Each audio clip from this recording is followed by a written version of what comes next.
to Trevor's True or False.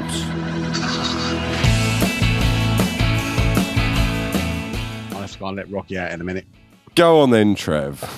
Right.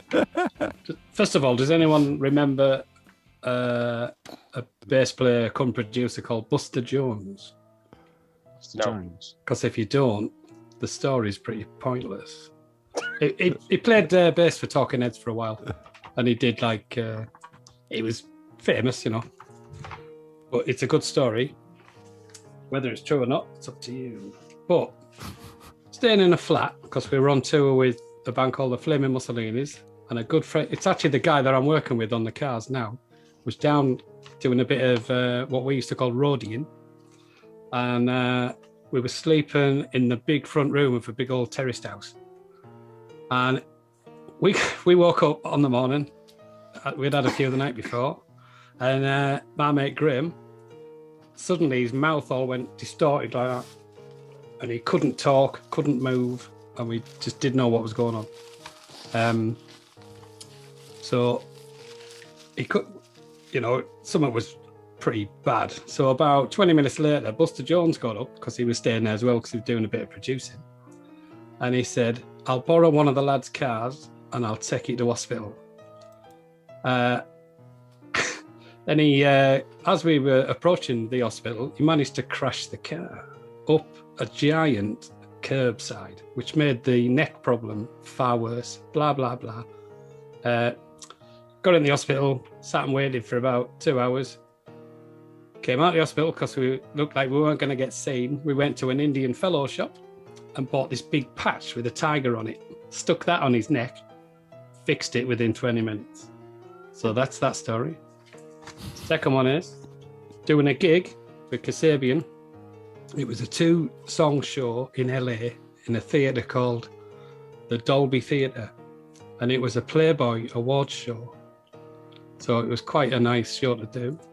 So when they did the second song, a load of Playboy models burst onto the stage, wearing very little, wiggling and contorting all over the place. So that was one of my happiest mixes I've ever done in my life.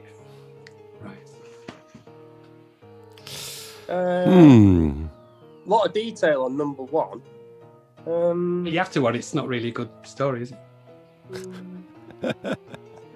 The second one is a very the second one is a very LA thing that would happen. Wait, we'll do it a Playboy night, yeah.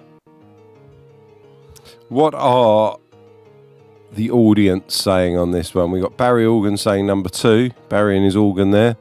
Evelyn Anderson saying 2.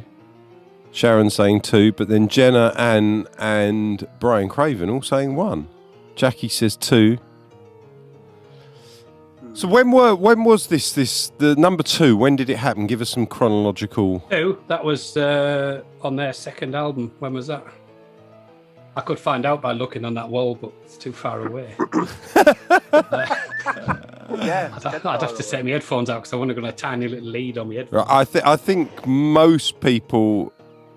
Well, Lorelei's brilliant here. She said, "Yes, number sounds believable." Which number, Lorelei?